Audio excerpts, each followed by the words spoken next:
Nous vous prions de trouver Proverbe chapitre 18. Nous allons vous lire les versets 1er et 2 et nous allons vous demander de reprendre cette lecture, s'il vous plaît. Proverbe chapitre 18. Celui qui se tient à l'écart cherche ce qui lui plaît. Il s'irrite contre tout ce qui est sage. Ce n'est pas à l'intelligence que l'insensé prend plaisir, c'est à la manifestation de ses pensées. Si vous avez cette portion, nous vous prions de lire, s'il vous plaît.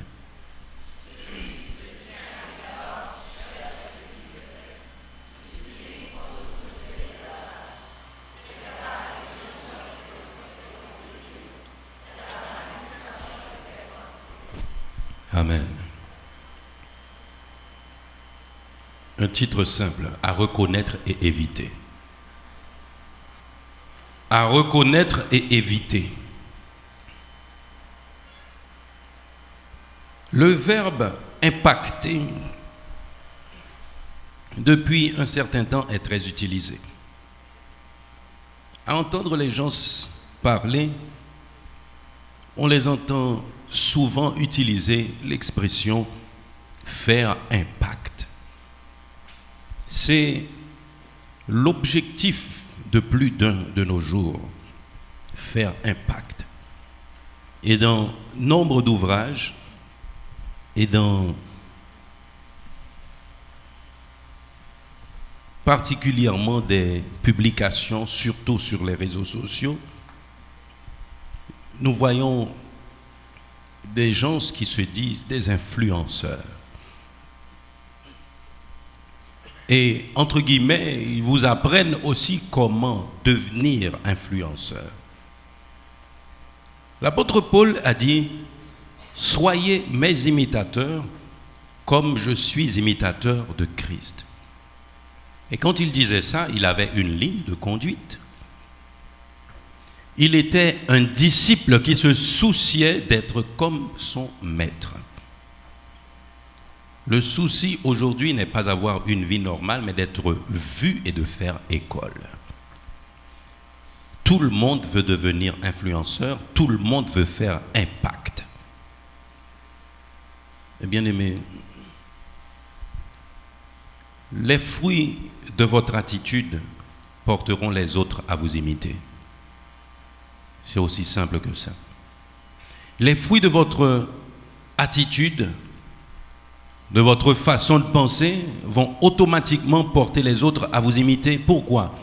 La réussite attire. Le succès attire. La gloire attire.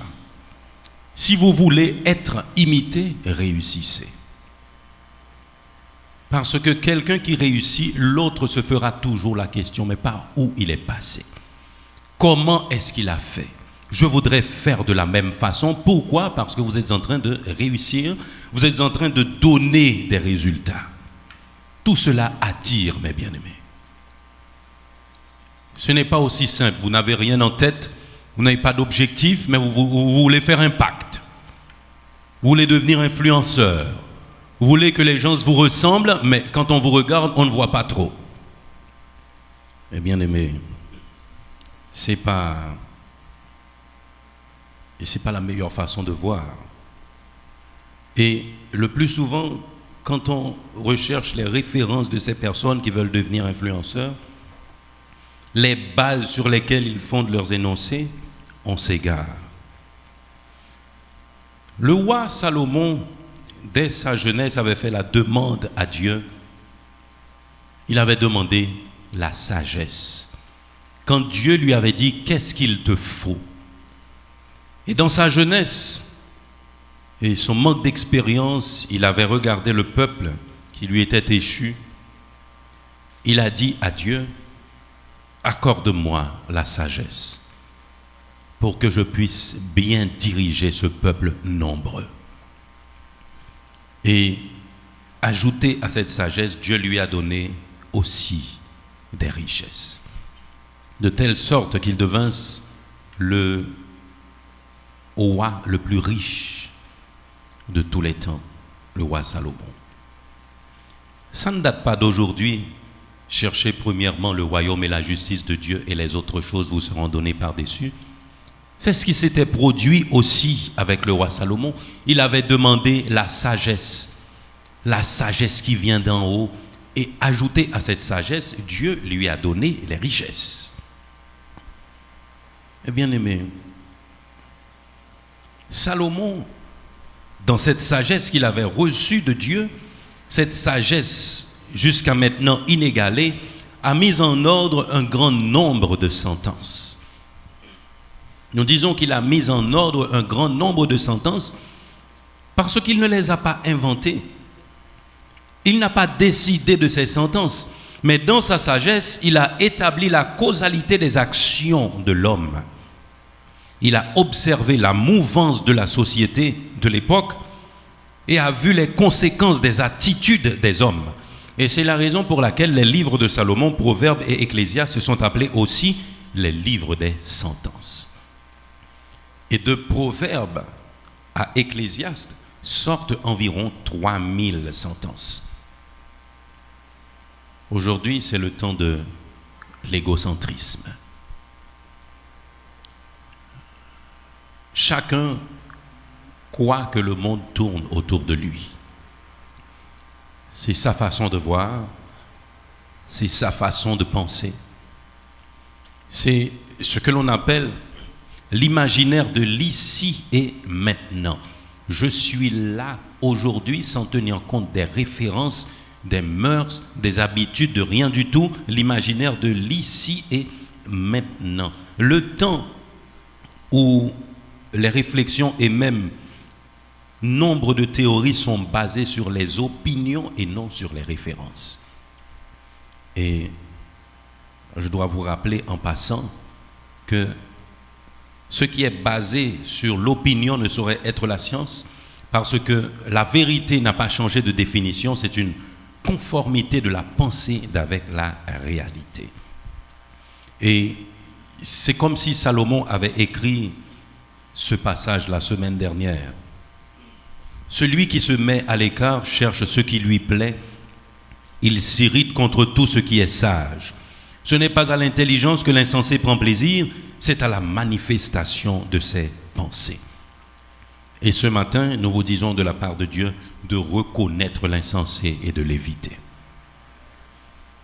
Vous devez reconnaître l'insensé et l'éviter, mes bien-aimés. Se mettre à l'écart, dit celui qui se met à l'écart. Se mettre à l'écart, dans une définition simple, c'est s'éloigner par rapport à un lieu. C'est prendre ses distances, c'est se séparer. Mais quand Salomon nous dit celui qui se tient à l'écart cherche ce qui lui plaît, il nous dit très clairement celui qui se sépare de la communauté et se désintéresse de la chose commune et ne recherche que la satisfaction de ses inclinations personnelles et la réalisation de ses propres désirs et caprices. C'est ça, se tenir à l'écart, mes bien-aimés. Je reprends, c'est celui qui se sépare de la communauté et se désintéresse de la chose commune et ne recherche que la satisfaction de ses inclinations personnelles et la réalisation de ses propres désirs et caprices. Il cherche ce qui lui plaît. Remarquez que Salomon n'a pas dit qu'il cherche ce qui lui faisait besoin. Salomon n'a pas dit ce qu'il lui faut. Celui qui se met à l'écart cherche ce qui lui plaît. Et en général, d'une manière générale, ce genre de personnes pose souvent ce genre de questions. Que vais-je bénéficier? Qu'est-ce que cela va me rapporter? Parce que le vivre ensemble n'est pas dans leur intérêt, mes bien-aimés. Et le passage continue pour nous dire, il s'irrite contre tout ce qui est sage. Il s'irrite contre tout ce qui est sage. Sur cette voie, mes bien-aimés, quand on se met à l'écart pour chercher ce qui nous plaît, pour satisfaire notre ego, nous nous irritons. Il dit, il s'irrite contre tout ce qui est sage. Et sur cette voie, il en vient à se mettre en opposition habituelle avec les visions et les vrais intérêts de la société en général ou du corps auquel il appartient. C'est ça l'insensé. Toujours se trouver aux antipodes. Vous n'avez jamais vu des gens qui trouvent toujours une objection?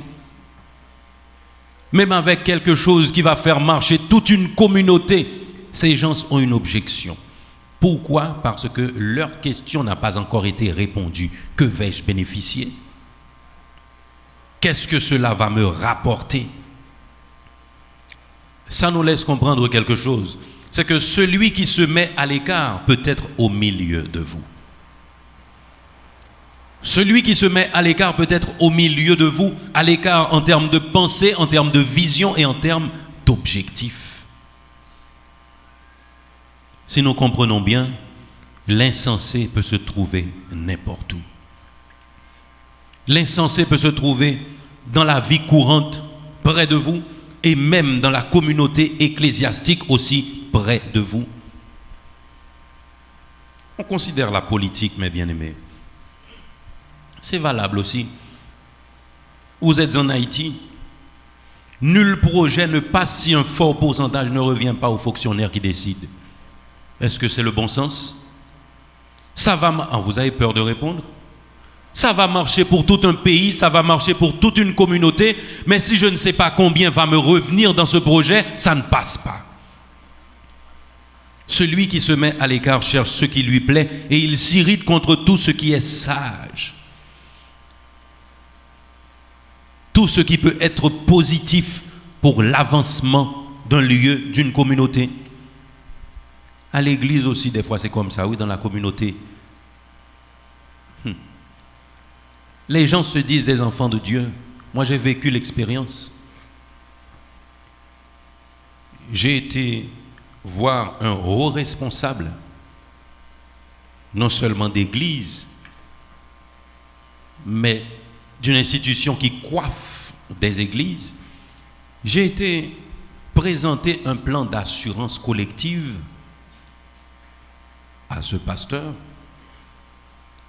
et je lui faisais voir les avantages que cela pourrait rapporter à l'église qui fort souvent compte des gens qui ont de faibles moyens et qui ont toujours besoin de soins de santé. J'ai dit voilà ce que ça a comme avantage.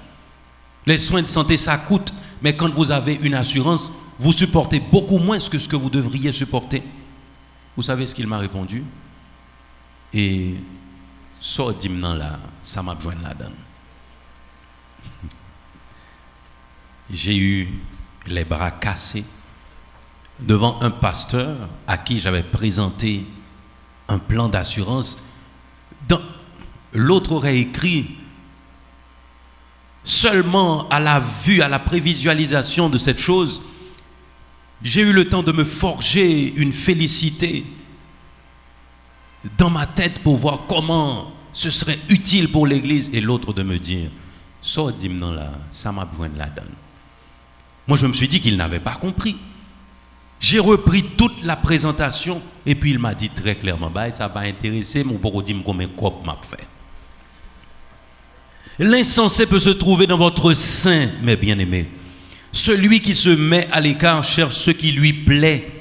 Il s'irrite contre tout ce qui est sage. Un enfant de Dieu devrait comprendre ce que Proverbe chapitre 11, le verset 26 dit. Celui qui retient le blé est maudit du peuple, mais la bénédiction est sur la tête de celui qui le vend. Vous comprenez ça?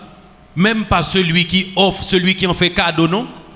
La bénédiction est sur la tête de celui qui le vend. Dieu reconnaît le commerce aussi, mes bien-aimés. Voyez combien d'insensés se trouvent dans notre pays et même dans notre sein, mes bien-aimés. N'a cherché gage chaque jour, nous pas qu'à joindre. La bénédiction est sur la tête de celui qui le vend. On ne vous demande pas de nous faire cadeau, mais vendre. Waouh! Nul projet ne peut passer, rien ne peut réussir quand les insensés dirigent.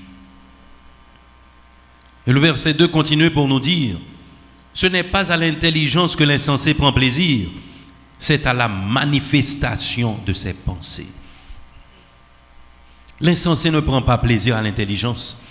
Lié au verset 1er, le verset 2 nous laisse comprendre que ce genre de personnes qui se mettent à l'écart et cherchent à se faire plaisir et qui s'irritent contre tout ce qui est sage, ils ne prennent pas non plus plaisir à l'intelligence, mais à la manifestation de leurs pensées.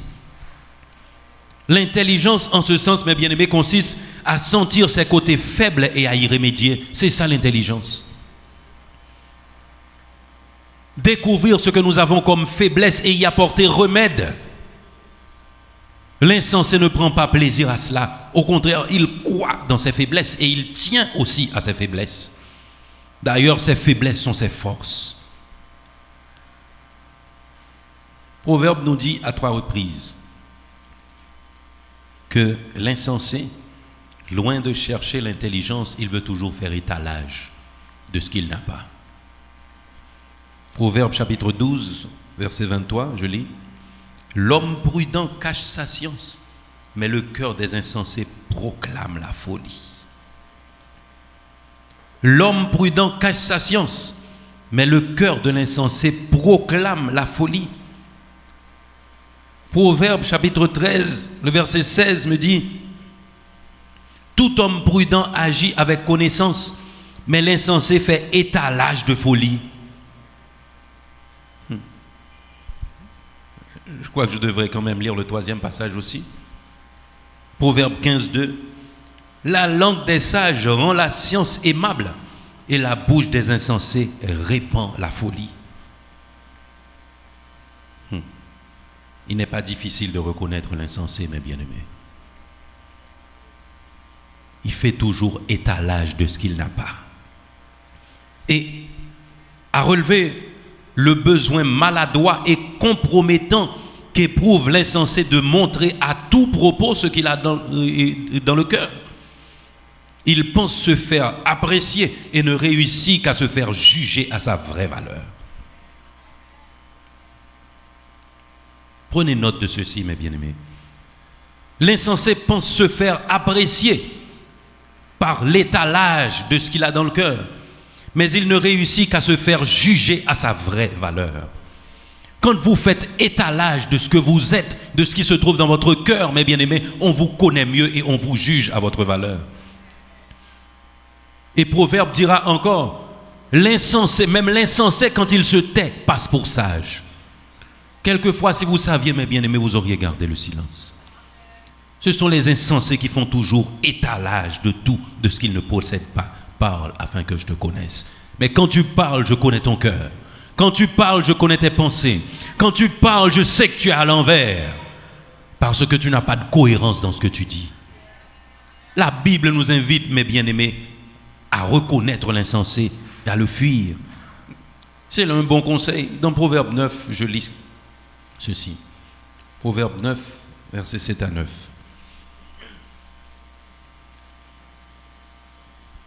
Celui qui reprend le moqueur s'attire le dédain, et celui qui corrige le méchant reçoit un outrage. Ne reprends pas le moqueur, de crainte qu'il ne te haïsse, reprends le sage et il t'aimera. Donne au sage et il deviendra plus sage, instruis le juste et il augmentera son savoir. Bien-aimé, la Bible nous parle ici de l'insensé. Pas celui qui reconnaît ses faiblesses et qui veut progresser.